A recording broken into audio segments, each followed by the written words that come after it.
Graça e paz. Concordo com o presbítero Anderson que, a despeito das altas temperaturas, nós estamos aqui bem aclimatados. Né? Isso é bom. Né? Que Deus nos dê a graça de sermos aclimatados espiritualmente também. Não só fisicamente. Né? Mas é bom estarmos aqui. Você que está conosco virtualmente, nós também olhamos para você, saudamos você, acolhemos você e amamos você em Jesus. Que seja uma manhã abençoada e abençoadora, já está sendo. A minha proposta bíblica hoje tem a ver com quarta-feira. Eu não vou poder dar aula quarta-feira lá, é chácara, irmã Cátia? É um sítio, é isso? É uma chácara, né? É um sítio, é um lugar bom. Lá eu não vou poder dar aula sobre comunhão, então eu antecipei para hoje, porque ela vai ser mais uma parte inspirativa, né? Uma parte, chama de devocional, né? E nós temos 160 pessoas inscritas, segundo informação da irmã Cátia, infelizmente, não podemos acolher mais. Né? Eu digo infelizmente, porque quanto mais, melhor, né? Mas o local tem as suas limitações, não é isso? Então, se você não se inscreveu, infelizmente, não vai ser possível quarta-feira você estar lá no dia de confraternização. Né? Mas quem se inscreveu, não deixe de comparecer. Tudo indica que vai ser temperatura alta, né? Mas não tem problema. A comunhão vai nos aclimatar espiritualmente. Né? Por que a minha proposta é essa? Bom, características da comunhão. Então, vou trabalhar um pouco esse tema em cima de um texto da primeira carta de João. E a minha palavra introdutória é sobre a igreja. Né? Mas vamos estar orando antes, né? Ó Deus, damos-te graças porque Tu nos dás a bênção de mais um dia maravilhoso. Estamos com plenas condições físicas, emocionais, mentais, espirituais. Estamos reunidos nesse lugar muito agradável, esta casa de oração, para sermos trabalhados pela Tua palavra.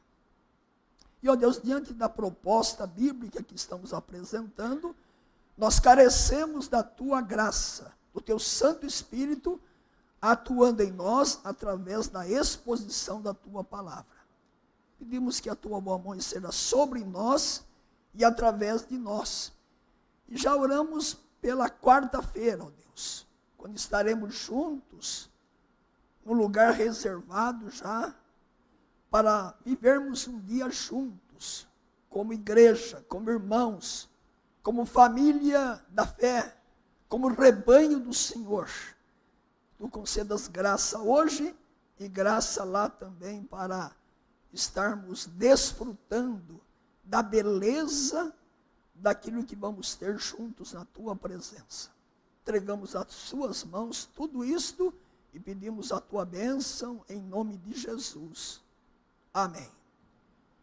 Então, a minha parte introdutória é sobre a igreja, porque a igreja desfruta a comunhão, né?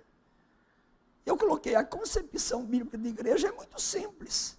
A Bíblia não complica para definir igreja. Né? Ela é a comunhão de todos aqueles que são verdadeiramente convertidos por Deus e reunidos debaixo, né?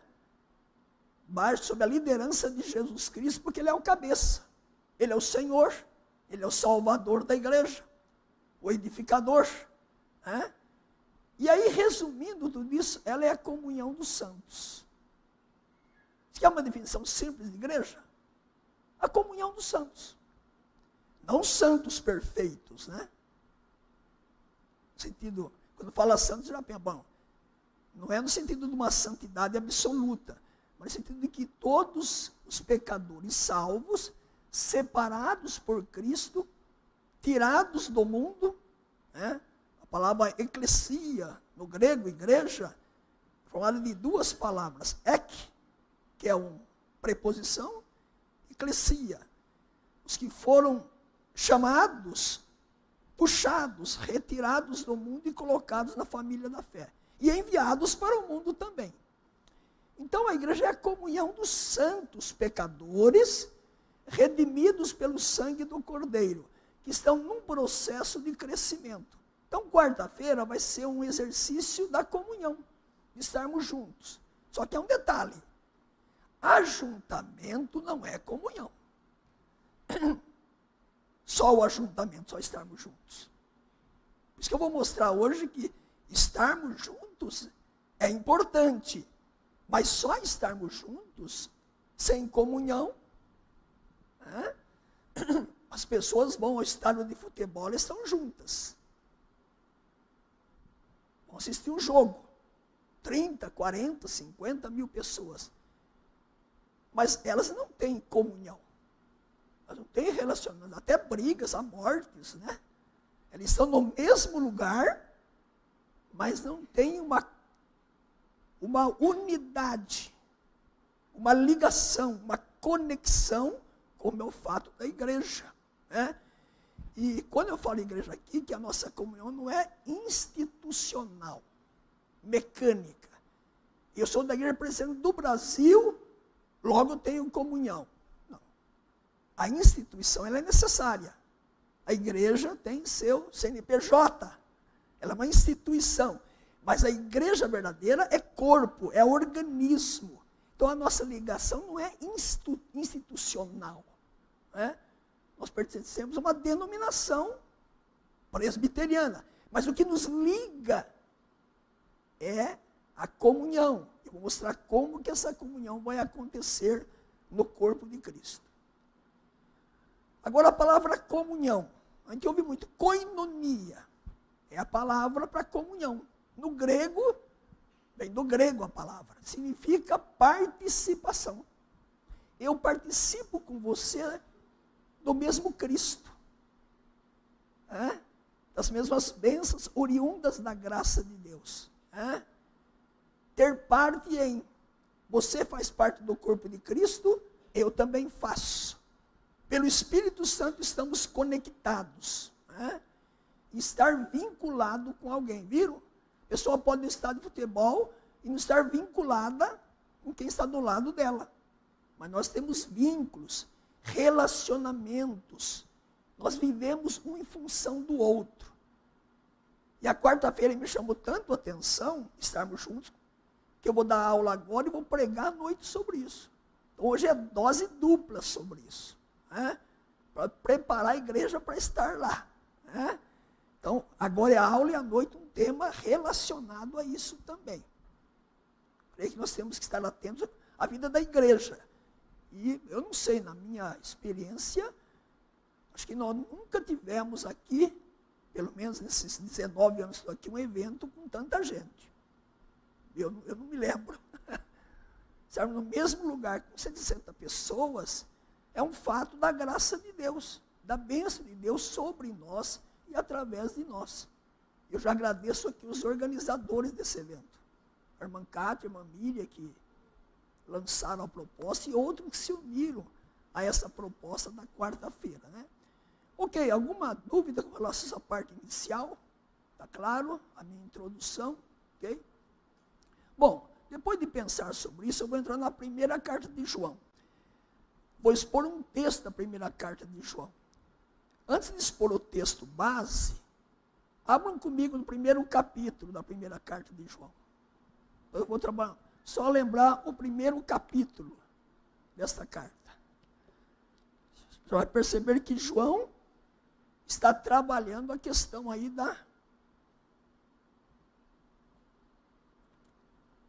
da comunhão. Aquilo que temos em comum, uns com os outros. A graça de Deus que nos salvou. Primeira carta de João, seu primeiro capítulo, os 4 primeiros versos. Ora, o que era desde o princípio, o que temos ouvido e o que temos visto com os nossos próprios olhos, o que contemplamos e as nossas mãos apalparam com respeito ao verbo da vida. E a vida se manifestou, e nós a temos visto, e dela damos testemunho, e vô-la anunciamos, a vida eterna. Olha aí, João está lembrando que através do verbo que se fez carne, aquele que ele viu, que ele ouviu, que ele apalpou, temos a vida eterna, a qual estava com o Pai e nos foi manifestada. A vida eterna já estava no projeto do Pai. Ele envia o Filho para se encarnar, para agora termos a vida eterna. O que temos visto e ouvido, anunciamos. Então, olha, eu estou anunciando para vocês. Eu vi, eu ouvi, eu apalpei o verbo da vida, e agora estou anunciando. Para que vós, igualmente, mantenhais comunhão conosco. Veja, a nossa comunhão é com Deus. Ora, a nossa comunhão é com o Pai e com o seu Filho Jesus Cristo. Estas coisas, pois, vos escrevemos para que a nossa alegria seja completa. Então, ele abre a carta falando que através de Cristo nós temos a comunhão vertical. Comunhão com o Pai. Mas temos a comunhão horizontal, uns com os outros. Uma bênção isso. É pela obra de Cristo, é pela graça de Cristo que nós fomos salvos, o verbo se fez carne, se manifestou, e agora nós podemos ter comunhão uns com os outros. A nossa comunhão na igreja, ela é resultado, ela é consequência da nossa vida com Deus, da comunhão vertical com Deus. E por que João fala sobre isso? Vou ser rápido nessa explicação. Porque quando João escreveu esta carta, havia falsos mestres invadindo a igreja. E esses falsos mestres, chamados gnósticos, a palavra gnóstico vem de gnose. Gnose é uma palavra grega que significa conhecimento. Esses gnósticos, eles diziam que tinham conhecimento elevado de Deus, mais do que os outros. Então eles eram falsos mestres, dizendo, nós somos melhores do que os outros. Eram orgulhosos, eram prepotentes. E esses gnósticos da época diziam que conheciam a Deus mais do que os outros, a gnose, e eles não aceitavam a encarnação de Cristo. Eles entendiam que jamais um Deus absoluto, eterno, poderia assumir a forma humana. A matéria não presta. Os gnósticos tinham sido influenciados pela ideia da filosofia grega. A filosofia grega trazia, por isso que Paulo lá em Coríntios vai falar da ressurreição de Cristo.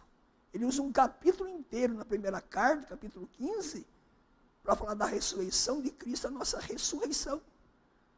Porque na igreja de Corinto também havia a ideia assim, olha, o espírito é bom, a alma, mas o corpo não presta.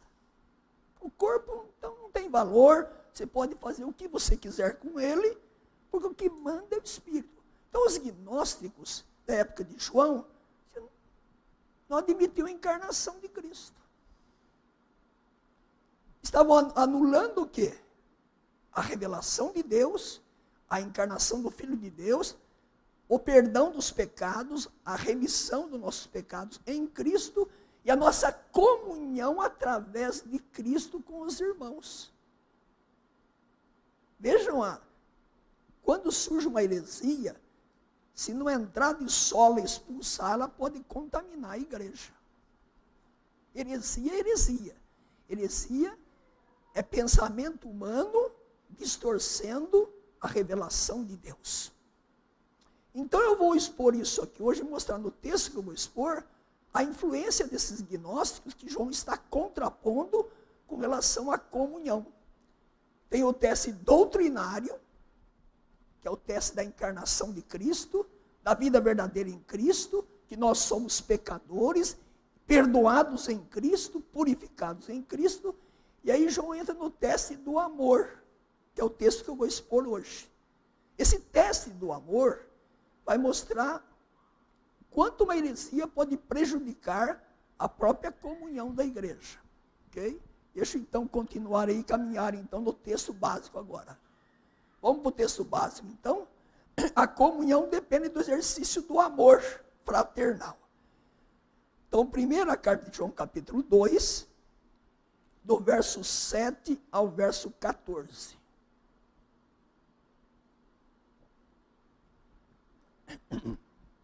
Leitura alternada desse texto. Amados, não vos escrevo um mandamento novo, senão um mandamento antigo, o qual desde o princípio tivestes. Esse mandamento antigo é a palavra que ouvistes.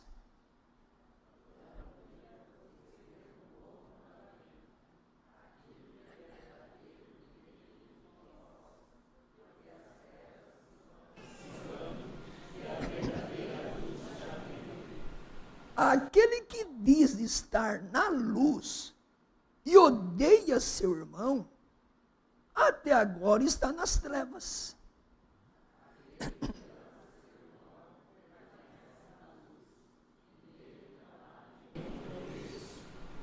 Aquele, porém, que odeia seu irmão, está nas trevas, e anda nas trevas, e não sabe para onde vai, porque as trevas lhe cegaram os olhos.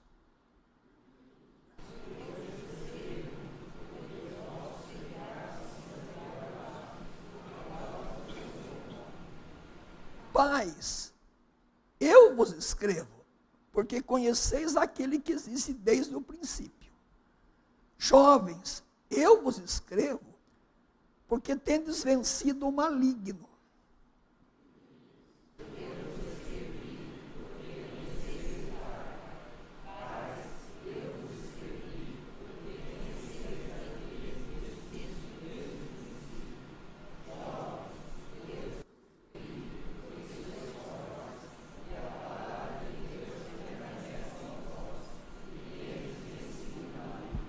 Ok, eu vou trabalhar esse texto em dois momentos. Primeiro, o exercício do amor ou o teste do amor. O que João vai falar para os cristãos da época? Contrapondo os gnósticos. Os gnósticos achavam que eles tinham conhecimento elevado de Deus, e os demais não, mas na verdade eles não conheciam a Deus. Era um conhecimento intelectual, não relacional e de quem era Deus. E para os gnósticos, tanto faz ou não amar o outro. Porque o corpo não vale para nada. Então, para os gnósticos, o exercício do amor não tem nenhum sentido. Eles eram orgulhosos, prepotentes, heréticos, e eles, João está dizendo, olha, eu vou jogar o teste do amor em cima desses falsos mestres para ver se eles passam. E eles não passaram. Foram rechaçados. E por que João vai trabalhar isso? Veja. O mandamento antigo e novo. Veja. Ao mesmo tempo, diz o texto que o mandamento é antigo e é novo. É o teste do amor. Na comunhão, no relacionamento da igreja. Veja que o texto é bem claro. Vai dizer aí, amados, não vos escreva um mandamento novo, senão um mandamento antigo, o qual desde o princípio tivestes. Esse mandamento antigo é a palavra que eu ouvi. Todavia, vos escrevo um novo mandamento. Então parece que dá um negócio, mas espera aí. É novo? É antigo? O que é? Ele é antigo e é novo. São as duas coisas. Por que ele é antigo? Quem que deu o mandamento de amar? Foi Moisés. Então ele é antigo. Na cronologia, no tempo ele é antigo. É só lá em Levítico. Né? Então, 1450 anos antes de Cristo, esse mandamento já tinha sido dado para o povo de Deus. Né? Querem ver o texto de Levítico lá?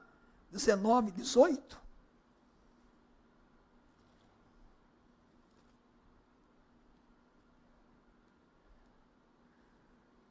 Levítico 19, 18 já mostra lá Moisés falando da necessidade de amar o próximo, de amar o outro. Né?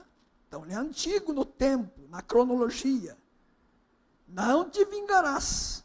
Levítico 19, 18. Nem guardarás ira contra os filhos do teu povo, mas amarás o teu próximo como a ti mesmo. Eu sou o Senhor. Então ele é antigo no tempo, mas ele é novo na qualidade, na aplicabilidade. Um exemplo bem simples.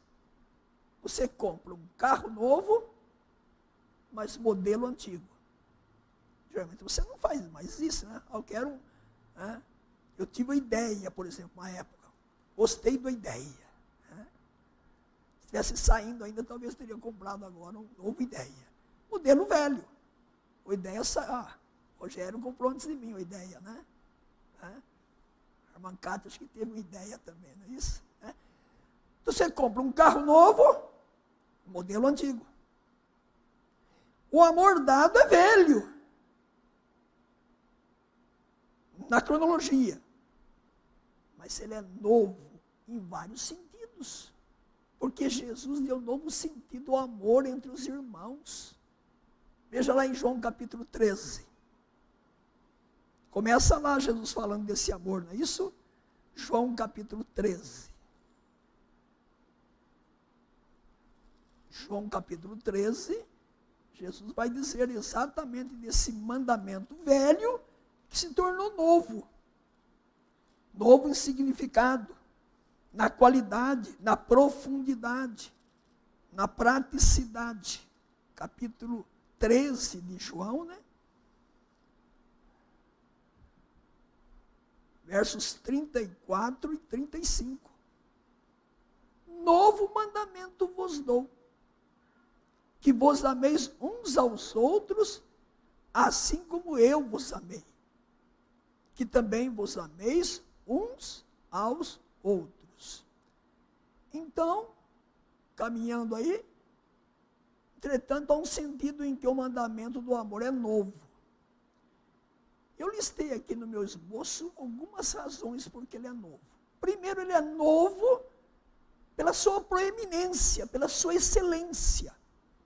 O Novo Testamento enfatiza que o amor está acima de tudo. Amar a Deus e ao próximo.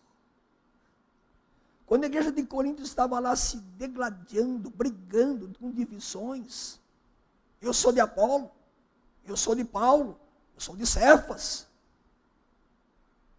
Estavam se orgulhando dos dons. Paulo escreve um capítulo 13 da primeira carta aos Coríntios, falar da excelência do amor. O dom supremo. Então ele é novo, porque agora Cristo está dizendo o amor tem proeminência, tem excelência. Essa é uma razão clara. Coloquei outra aqui também. É novo na sua referência. Quem que é a referência desse amor? Jesus.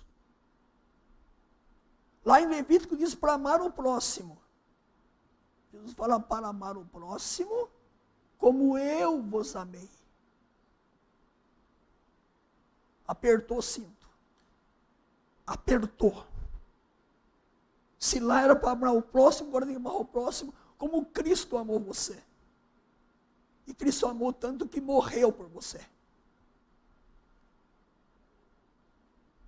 Nós somos tão limitados e pecadores salvos. Quando eu penso nisso, eu falo, meu Deus, estou longe de amar o meu irmão como Cristo me amou.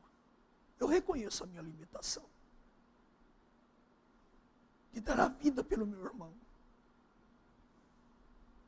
Mas é o que Jesus falou. Não estou inventando nada aqui. Você ama o seu irmão, de verdade. Na quarta-feira, lá no encontro, você vai ter essa... Olha, eu quero amar meu irmão lá, estar junto com ele o dia inteiro e crescer com ele, experimentar o relacionamento com ele. é algo que nos desafia como igreja. É algo profundo. Mas Jesus falou. E se Jesus falou, ele tinha autoridade para falar. Ele é o cabeça da igreja, o salvador da igreja. É novo na demonstração. É novo na proeminência, na excelência. É novo na referência, é novo na demonstração. Eu tenho que demonstrar esse amor. Esse amor que está aqui na comunhão não é só amor-sentimento. Eu tenho um sentimento pelo irmão. Ou não tenho sentimento. Não é um amor emocional. É um amor relacional que é demonstrado em atitudes. E João já trabalha isso aqui. Veja comigo. Primeira carta de João, capítulo 3. Só voltar um pouquinho lá, você vai ver que João completa essa ideia. João vai completar essa ideia.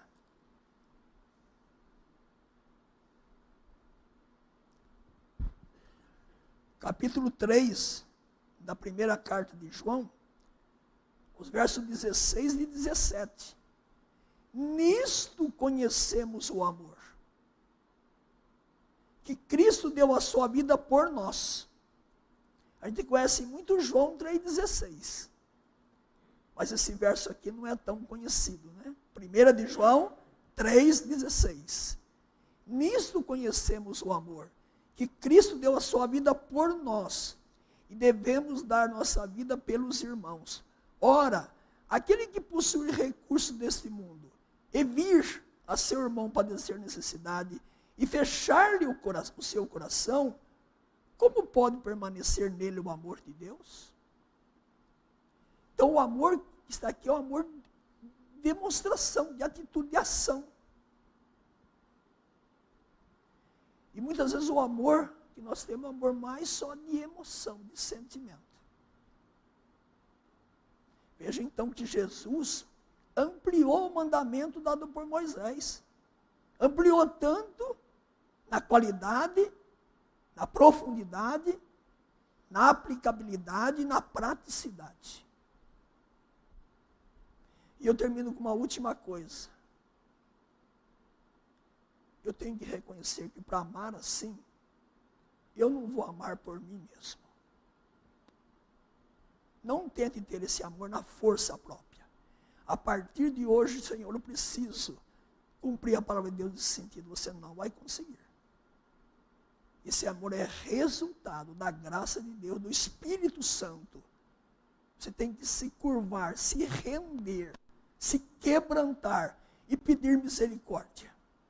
Você não vai conseguir amar as pessoas desta forma, nesse padrão de excelência, se não for a graça de Deus. Eu tenho 2 textos só para ler para você sobre isso. Romanos capítulo 5. Romanos capítulo 5.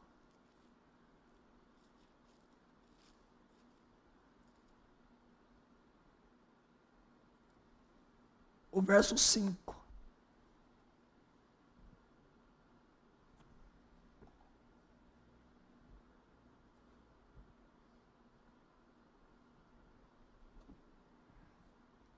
Ora, a esperança não confunde, porque o amor de Deus é derramado, é despejado em nosso coração pelo Espírito Santo que nos foi outorgado. É resultado do amor de Deus, da graça de Deus. Então esse amor ele vai se ampliar em nós à medida que nós crescermos em humildade, quebrantamento, arrependimento e súplica ao Pai Celeste.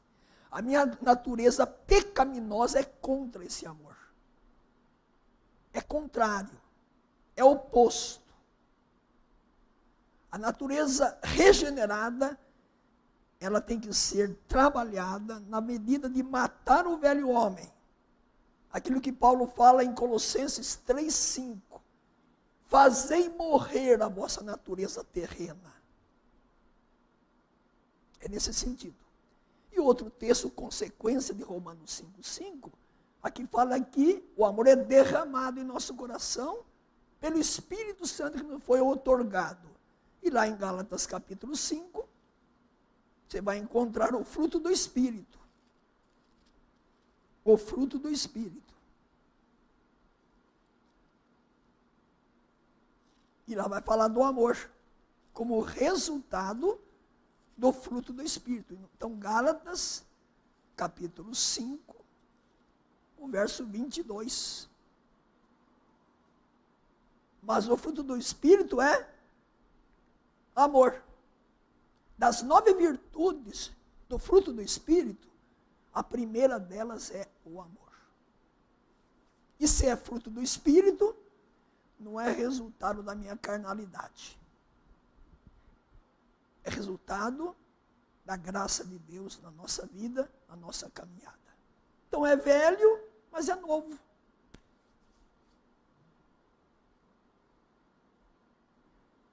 E por ser novo, a sua amplitude ficou gigantesca na aplicação. Tudo bem? Alguma pergunta? Posso continuar? Ok? Bom, aí eu vou expor agora um item no meu texto. Quem é que está na luz e quem é que está nas trevas? Veja que está no texto aí, primeira carta de João. Quem é que está na luz e quem é que está nas trevas? Por que João introduz na questão do amor essa questão de trevas e luz? 1 de João 2, então ele já falou da questão aí do mandamento antigo, mandamento novo, e no verso 8 ele diz assim: todavia vos escrevo um novo mandamento, aquilo que é verdadeiro nele e em vós, porque as trevas se vão dissipando, e a verdadeira luz já brilha. Aquele que diz estar na luz e odeia seu irmão, até agora está nas trevas. Aquele que ama seu irmão permanece na luz, e nele não há nenhum tropeço. Aquele, porém, que odeia seu irmão está nas trevas, e anda nas trevas, e não sabe para onde vai, porque as trevas lhe cegaram os olhos. Olha, ele fala aqui, trevas, luz, trevas, luz. Por que ele está trabalhando isso aqui? Porque os gnósticos, os falsos mestres, achavam que conheciam mais Deus do que os outros, e não conheciam. Porque o conhecimento de Deus passa pela pessoa de Cristo, a graça de Cristo, a conversão genuína.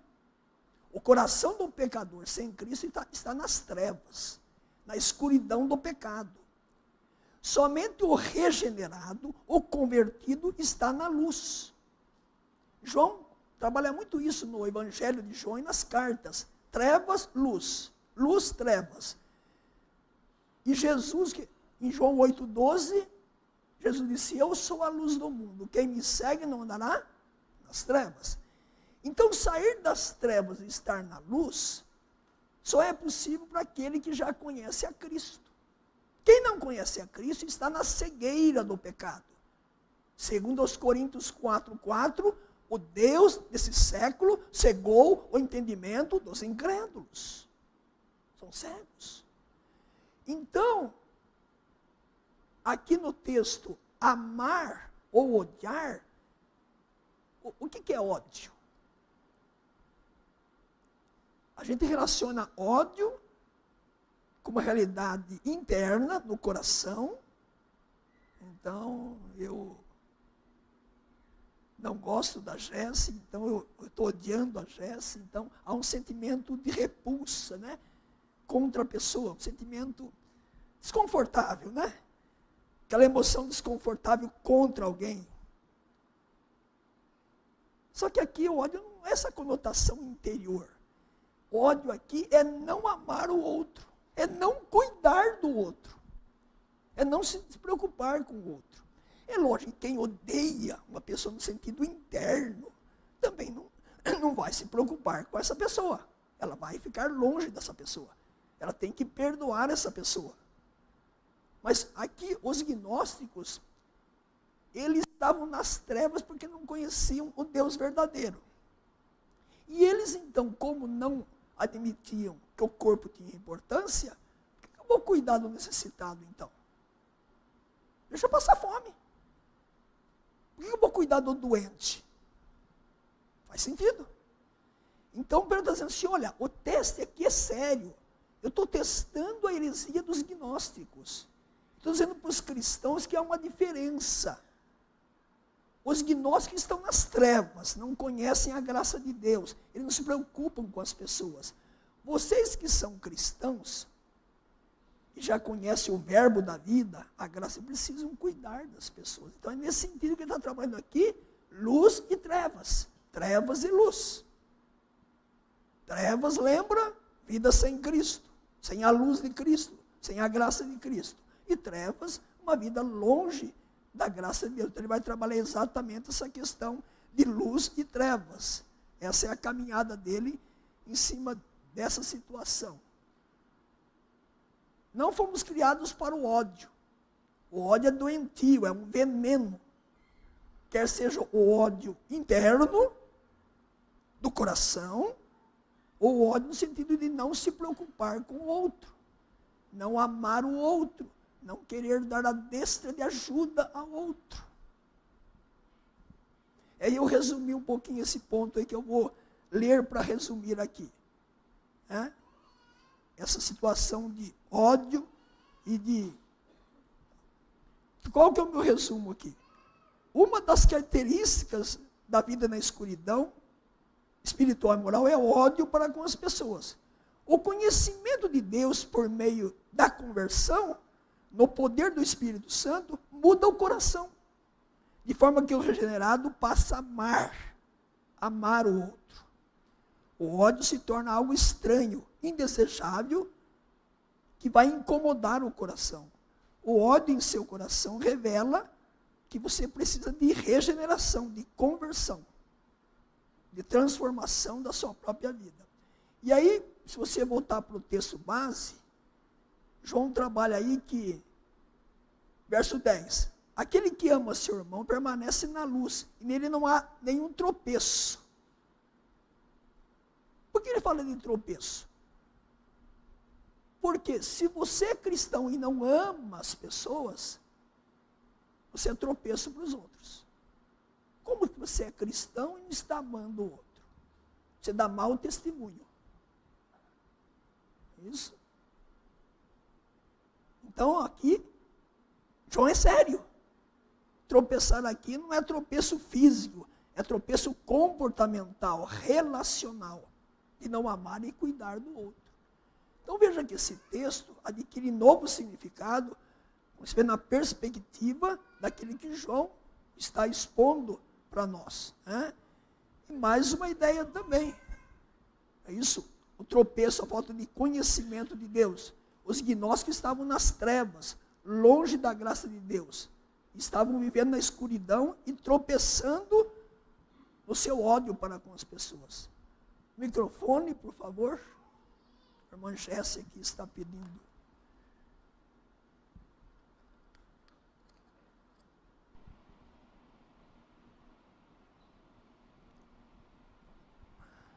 É porque muitas vezes tem pessoas que fala que ama, tem amor, mas lembra de pessoas até que já morreram e desenterra as coisas que a pessoa fez e lembra isso não é perdoar. Isso não é perdoar. Falar assim, você lembra aquela pessoa que ela fez e a pessoa já até morreu, muitas vezes? Eu acho isso uma grande covardia. Ficar lembrando de coisas que a pessoa fez quando morreu. Você não, eu perdoo, mas está sempre jogando na cara. O exercício do perdão para amar as pessoas, assim como amar é resultado do amor que Deus derrama em nosso coração e de uma obra do Espírito Santo que desenvolve em nós o fruto do Espírito, você retirar memórias do coração, da mente, porque alguém feriu você, também você tem que clamar pela graça de Deus. Nós falamos que o perdão é bíblico e é. Agora, entre saber que o perdão é bíblico e viver o perdão, há uma distância muito grande. Às vezes uma pessoa nos machuca, nós machucamos e somos machucados. Essa é a grande verdade. Ninguém está a escape disso. Nossos relacionamentos, quarta-feira estaremos juntos, cada um precisa ter a sua vida cristã na relação com as pessoas, mas temos riscos de machucar e sermos machucados, né? De agredir e sermos agredidos. Mas vale a pena, temos que trabalhar isso. Deus usa os relacionamentos para eu crescer na humildade, no amor e no perdão. E Deus não quer que eu fique guardando lembranças ruins daquilo que aconteceu. Não quer dizer que Deus que apaga da minha memória. Acontecimentos não são apagados, mas aquilo não está mais trazendo prejuízo à minha relação com Deus e relação com as pessoas. Esse é o nível do perdão que Deus quer que nós tenhamos. É nesse sentido. Okay. Mais alguém? Ok. Bom, eu vou caminhar então agora. O amor é a dinâmica da comunhão. Então, resumindo até agora, por que eu expus o texto? O amor é a dinâmica da comunhão. Onde o amor está, ali está a comunhão. Se não é ajuntamento só. Vamos comer lanche juntos, né? Leve um bom lanche de vida com o seu pastor, é isso? Só brincadeira. Okay. O amor nos motiva a desenvolver a comunhão. Então, o amor, onde amor também há comunhão. O amor nos motiva a desenvolver a comunhão. Desenvolver, nós não estamos prontos. Estamos na caminhada. E a comunhão fortalece o nosso amor. Então, por que estarmos juntos quarta-feira? Porque isso vai nos fortalecer. Quem sabe você vai poder conhecer uma pessoa que você vê na igreja, mas você nunca sentou para conversar. Nós não conseguimos, na nossa limitação humana, estreitarmos relacionamentos com 300 pessoas. Ninguém consegue. Mas quarta-feira você pode se aproximar, aquela pessoa tem visto na igreja e tal. Né? Às vezes você vai conversar com ela, nossa, eu não pensei que aquela pessoa era tão boa, tão agradável. Foi tão bom conversar com essa pessoa. Um momento de relacionamento, não é isso? De relacionamento. É impossível amar e não ter comunhão. Aí eu amo, mas não quero comunhão. Já ouviram isso? Eu amo, mas eu não quero ter comunhão.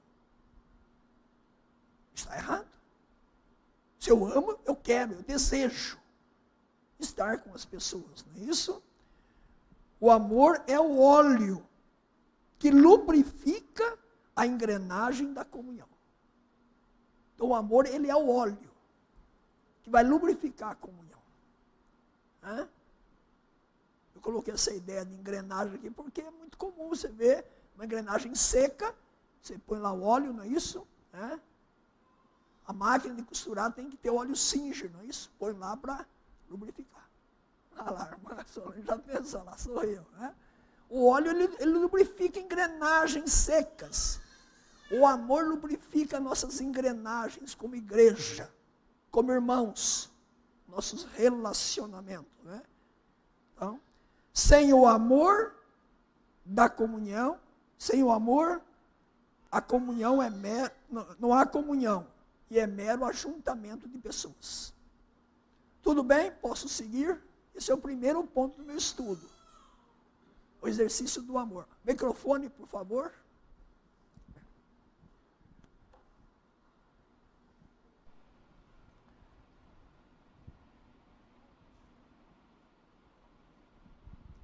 Pastor, falta uma palavrinha aí no seu estudo. Sim. Porque uma coisa é o amor, outra coisa é o ódio, mas quem não se preocupa com o outro, muitas vezes não está odiando, está indiferente. Então, indiferença é o outro aspecto da questão. Muito bem lembrado. Exatamente. A indiferença é uma forma de odiar o irmão. Mais ou menos seria isso, exatamente. Seria indiferente. Igual a palavra do bom samaritano. Passar longe.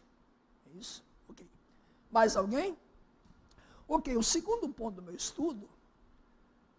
Então, o primeiro exercício do amor. Não há comunhão sem a lubrificação, o óleo do amor. E aí, consequência desse texto, a vida em família. É o que João vai trabalhar lá. 12 a 14, a vida em família. A igreja é a família de Deus. Vamos ver o texto então aí? A vida em família, 12 a 14. Ele usa aí 3 termos: filhinhos, jovens e pais. Filhinhos, eu vos escrevo, porque os vossos pecados são perdoados, por causa do seu nome. Pais, eu vos escrevo porque conheceis aquele que existe desde o princípio. Jovens, eu vos escrevo porque tendes vencido o maligno. Filhinhos, eu vos escrevi porque conheceis o Pai. Pais, eu vos escrevi porque conheceis aquele que existe desde o princípio. Jovens, eu vos escrevi porque sois fortes, e a palavra de Deus permanece em vós, e tendes vencido o maligno. Então veja que ele trabalha aí, filhinhos, jovens e pais. Há 2 linhas de interpretação desse texto de João. E eu quero dizer que as 2 podem se encontrar. Há aqueles que entendem que aqui João está trabalhando, que na igreja temos faixas etárias diferentes. E temos, não temos? É uma realidade. A igreja é formada de crianças, adolescentes, juniores, jovens,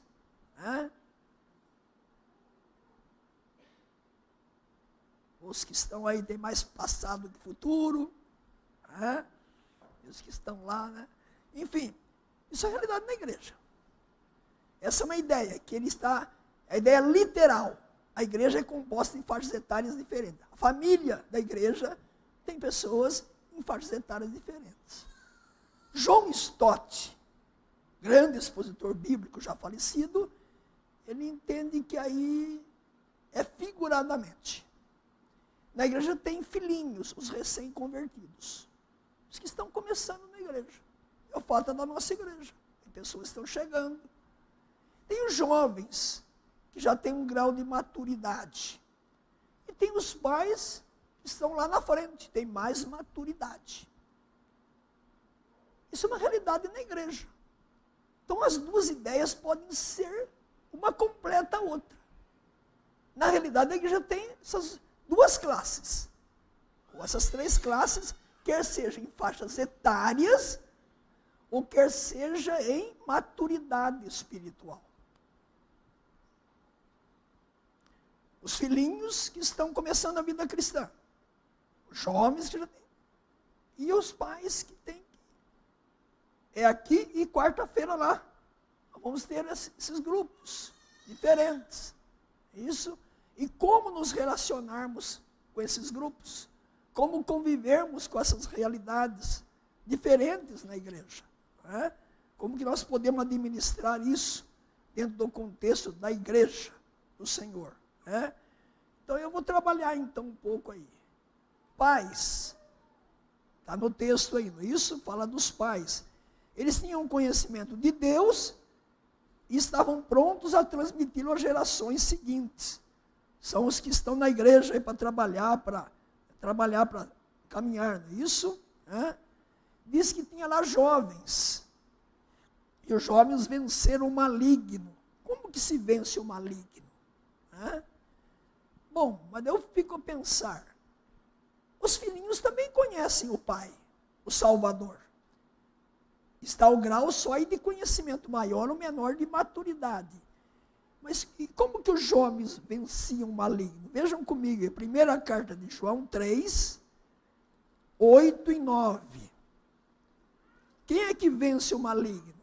Todo cristão deve vencê-lo, não somente os que estão começando a vida cristã, os jovens e os pais também, não é isso?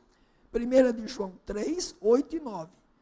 Ora, aquele que pratica o pecado procede do diabo, porque o diabo vive pecando desde o princípio. Para isso se manifestou o Filho de Deus, para destruir as obras do diabo. Todo aquele que é nascido de Deus não vive na prática de pecado, pois o que permanece nele é a divina semente. Ora, esse não pode ver pecando porque é nascido de Deus. Então, quem vence o maligno é aquele que já foi regenerado, e os gnósticos não eram regenerados, estavam nas trevas. Toda pessoa que não conhece a Cristo não é nem filhinho, nem jovem, nem pai. Ele não faz parte da família de Deus ainda. Quem faz parte da família de Deus já tem poder para vencer o maligno. É isso, como o caso está mostrado aqui. 1 de João 3,12. Uma outra ideia aí. Quem é que vence o maligno? 3,12. Não segundo Caim, que era do maligno, e assassinou a seu irmão. E por que o assassinou? Porque as suas obras eram más, e as de seu irmão justas. Então, quem vence o maligno é aquele que não odeia seu irmão, mas ama seu irmão, que cuida do outro. E uma última coisa, 1 de João 5,19. Quem é que vence o maligno? 5,19. Sabemos que somos de Deus e que o mundo inteiro jaz no maligno. Nós já estamos libertos do poder do diabo. Já estamos em Cristo. Seguindo aí, filhinhos, pais e jovens. Então temos aí a permanência na palavra, uma vida que nós temos em Cristo, caminhando com Cristo. Então veja, voltando para o texto base aí, os jovens, além de vencer o maligno, diz que eles permanecem na palavra de Deus. Então os jovens já vão crescendo em maturidade na vida cristã. É isso? Eles guardam a palavra de Deus, vivem na palavra, conhecem a palavra de Deus. Então essas são as ideias aí, desses jovens, pais e filhinhos. Caminhando para a minha conclusão e aplicações. Nosso tema de hoje foi características da comunhão. Quais são elas? O exercício do amor fraternal e a vida em família. Quarta-feira vai ser uma grande família, 160 pessoas juntas. É graça de Deus, relacionamento entre os membros da família, diferentes, filhinhos, jovens e pais.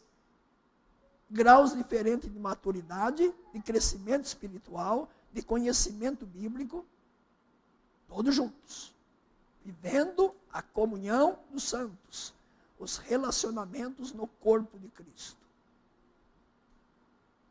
Deus nos ajude, nos capacite a vivermos na prática o amor, a vida em família, filhinhos, jovens e adultos. Sentar lá com o irmãozinho quarta-feira, está começando a vida cristã. Você já pensa para ele. Ajude esse irmão a crescer. Amar a Deus, amar a igreja de Deus. Que flua em nós a bênção da comunhão. Que quarta-feira seja o óleo precioso de Deus derramado sobre nós e através de nós. Vamos ter diversas atividades. Queria que teremos esporte lá. Não chute seu irmão. Respeite o seu irmão. Não faça da bola, não sei se vai ter, pode até ser que tenha bola lá, não faça da bola instrumento de agredir, mas de poder crescer com o irmão. Passa a bola assim para ele fazer um gol de placa. Rola a bola para ele. Entendeu? Como santos eleitos de Deus, vivamos assim para o seu inteiro louvor. É para a glória de Deus. Não estaremos lá simplesmente porque é um feriado, mas porque somos família de Deus, filhinhos, jovens e pais. A família de Deus reunida. A desculpa, está lá. A desculpa não amo, mas também não odeio é vazia. O ódio ao irmão, falta de amor, pode se manifestar de muitas formas. Uma delas é a indiferença. Então, a minha conclusão, eu lembrei. Muito obrigado, Luiz Fernando. A indiferença. Não devemos desanimar quando formos testados e provados. Então, esse texto de João é um teste, o teste do amor. Nós estamos sendo testados hoje, provados pelos padrões e critérios da palavra de Deus. E quando Deus testa a minha vida, prova, Ele quer crescimento. Ele quer resposta positiva. O Evangelho genuíno nos concede tudo o que precisamos. Tudo. O Evangelho é completo. Para viver de forma agradável a Deus nesse mundo e para sermos felizes. Perdão, conhecimento de Deus, firmeza e vitória. Essa foi minha aula preparatória para quarta-feira. Que Deus, na sua graça, esteja atuando através de nós. O hino que eu escolhi é o hino 180. Para mim, ele fala, é um sermão cantado sobre a minha aula de hoje. Né? Família, igreja, povo de Deus. Hino 180. Vamos cantar esse hino. Não, antes de cantar o hino, alguém tem alguma pergunta, alguma contribuição?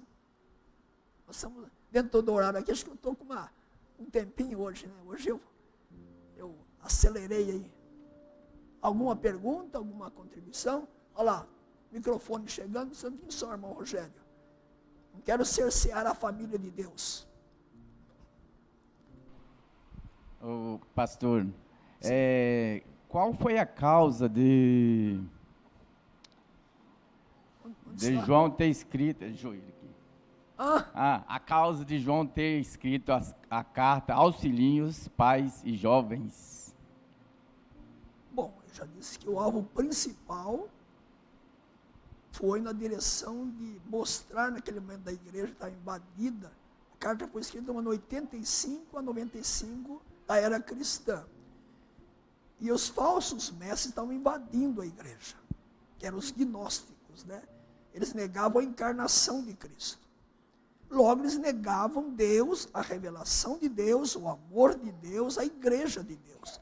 Se você nega a pessoa de Cristo, você nega o pacote inteiro. Então, o que João diz? Olha, estou mostrando que a nossa comunhão é com Deus e é com os irmãos.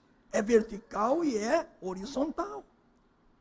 Isso traz gozo. Estou mostrando que nós somos pecadores. Porque para os gnósticos não existia pecado.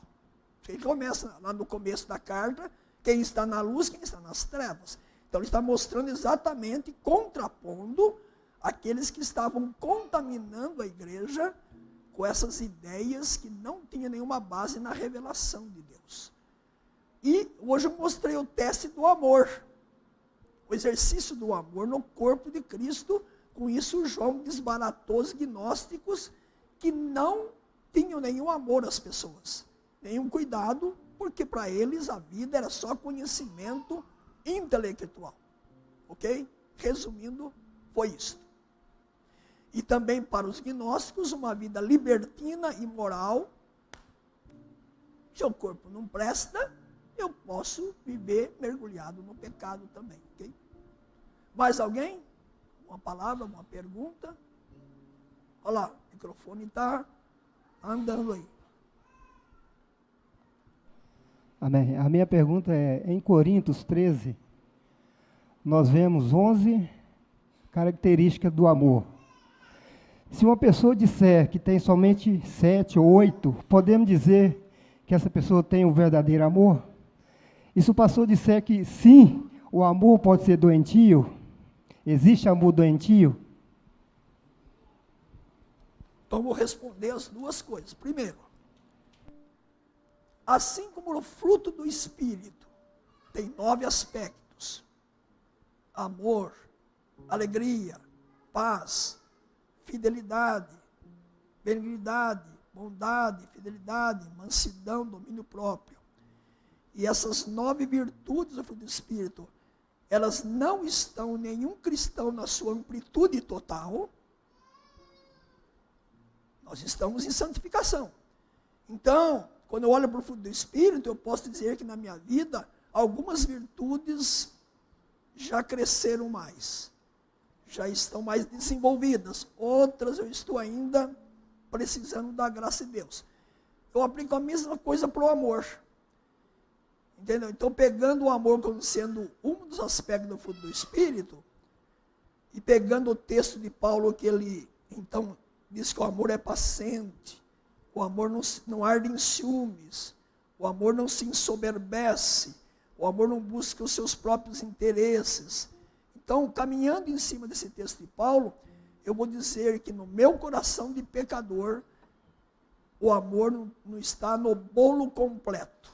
Há coisas que eu preciso crescer, mesmo sendo já convertido. Tudo bem? Essa é a minha ideia. Porque nós estamos na caminhada. Nós não estamos prontos. Alguém já disse que todo cristão tem uma placa em reformas ou em obras. É isso? Nós estamos em obras. E essa placa não vai... Você vê? Ela vai... Só quando nós morrermos que existe a santificação completa. Até nós morrermos, ainda Deus vai trabalhar na nossa vida e nós damos trabalho para Deus. Damos muito trabalho para esse processo de crescimento.